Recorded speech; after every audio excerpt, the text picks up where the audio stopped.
Actor, character, నటుడు, పాత్ర. 3. శారీరక లక్షణాలు, ఫిజికల్ ట్రైట్స్. పాత్ర చిత్రంలో మొదటి దశ భౌతికం లేక శారీరకం, ఫిజికల్. నాటక గమనానికి చెందినంత వరకు ఇది చాలా సులభమైన దశ. నటుడికి ప్రాథమికంగా సహకరిస్తుంది.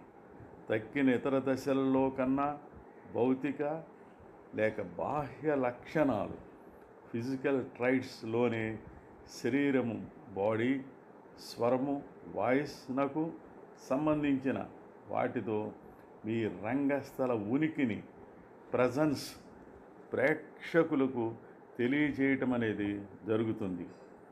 మెంటల్ టెలిపతి, మనసును చదవటం నాటక రంగంలో లేదు. ప్రేక్షకులు చూడలేకపోయినా, వినలేకపోయినా వారు అర్థం చేసుకోలేరు, అనుభూతి పొందలేరు. ఇలా చెప్పడం కాదు కానీ పాత్ర చూడటం, శబ్దం చేయటం అనేది ఓ తప్పు లేక ఒప్పు మార్గం ఉంది. నాటకానికి అవసరమైన కొన్ని ప్రత్యేక లక్షణాలు తప్ప మీకు తగినంత స్వేచ్ఛగా మీ స్వరం, శరీరం వాడవచ్చును. పాత్రలో ఉంటూ గొప్ప ప్రయోజనం పొందవచ్చును. ఉదాహరణగా హ్యామ్లెట్ పాత్ర సన్నంగా ఉండాలని తెలుసు, అయినా బాగా చర్మం గల ఫాల్స్టాప్ అనే అతను ఎంతమాత్రం ఆ పాత్రకు ఊహించుకోలేం. నికోల్ విలియమ్సన్ హ్యామ్లెట్లా ఎంతమాత్రం లేడు. Arthur Miller the death of salesmen నాటకంలో విల్లీ లోమాన్ పాత్రని చిన్న వ్యక్తిగా రచయిత వర్ణించాడు, కానీ డుస్టిన్ హోఫ్మ్యాన్ ఇదివరకు నటించాడు. ఈ మధ్యనే పొడవైన లీజే కోబ్ కూడా వ్యాపారస్తుడిగా నటించాడు, కళాఖండాన్ని సృష్టించాడు. ఉదాహరణగా చెప్పుకోవాలంటే శ్రీ కళ్యాణం రఘురామయ్య, శ్రీ మందా కనకలింగేశ్వరరావు, శ్రీ షణ్ముఖి ఆంజనేయరాజు, శ్రీ ఏవి సుబ్బారావు, శ్రీ పేసపాటి నరసింహమూర్తి మొదలగువారు అందరూ ఒకే రకమైన పోలికలు గలవారు కాదు. అయినా వారి స్వరంతో, శరీరాలతో శ్రీకృష్ణ పాత్ర ధరించి ప్రేక్షకులను మెప్పించగలిగారు. నిజమే, కానీ పాత్ర శారీరక లక్షణాలు ప్రాథమికంగా అవసరమైనవి మనం కొన్ని పాటించాలి. ఎలిజబెత్ కాలంలో నాటకాలలో వ్యక్తుల వలె వ్యక్తి భౌతిక గుణాలు పాత్ర వ్యక్తిత్వాన్ని బహిర్గతం చేస్తాయి. ఉదాహరణగా ఫాల్స్టాఫ్ లావు లేక బలుపు ఫ్యాట్నెస్ అతని ఆత్మ బలుపు ఫ్యాట్నెస్నికి చాలా ముఖ్యమైన వ్యక్తీకరణ. దయ, హాస్య ప్రియత్వం కాక బద్ధకం, ఏటవాలు, బాధ్యత రాహిత్యం, విశాల దృక్పథంతో ఆలోచిస్తే ప్రాథమికమైన తగిన శరీర లక్షణాలు పాత్రకు ఉపయోగమే, కానీ మీకు మీరు ఎంతగా ఉపయోగిస్తారో అనేది అంత ప్రాముఖ్యం కాదు.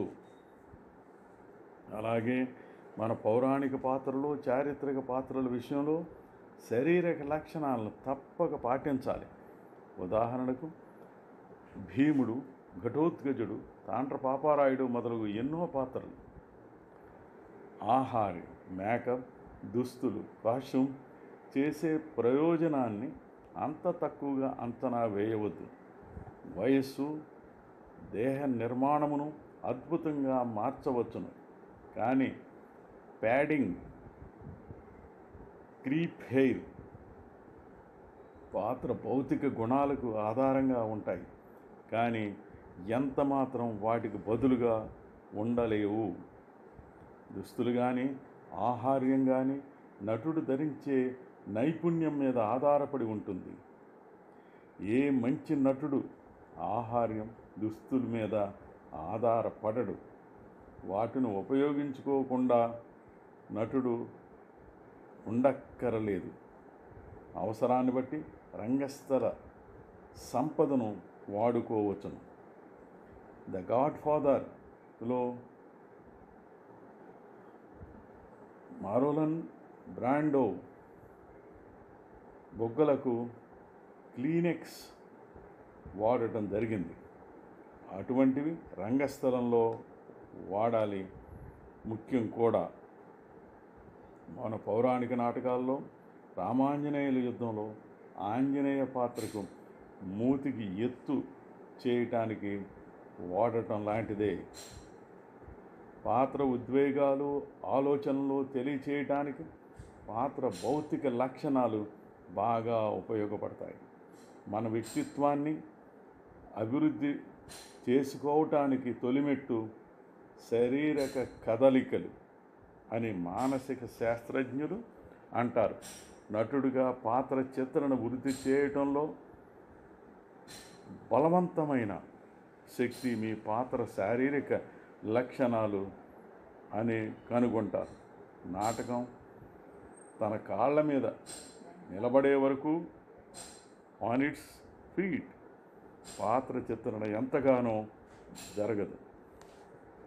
నాటక ప్రతి అందించిన ఆధారముల క్లూస్ను జాగ్రత్తగా చదివి తెలుసుకోవటం వల్ల పాత్ర చిత్రణకు భౌతిక మూలాంశములు పొందుపరచవచ్చును. నాటక ప్రతిలో సమాచారం అందివ్వటానికి 4 ప్రధాన మూలాలు ఉన్నాయి. ఆ లక్షణాలు: 1. చర్యలు పనుల లక్షణాల వల్ల సూచించేవి, are employed by the action functional traits. 2. రంగస్థల సంకేతములలో వర్ణించినవి, are described in the stage directions. 3. ఇతర పాత్రలు వర్ణించినవి, are described by other characters. 4. నాటక శైలికి సంబంధించినవి, related to the style of the play. మన పద్య నాటకాల్లో వసంతకుడు హాస్యానికి, భవనిపాటి కామేశ్వరరావు సాంఘిక నాటకాల్లో పాత్రల కామెడీకి చాలా తేడా ఉంటుంది. Exercise physical traits. Examine the entire play to find clues to your character's physical traits. Check the implications of the action, the stage directions, descriptions by other characters, and the physical implications of the style of the play. మరికొన్ని విషయాలు మరో భాగంలో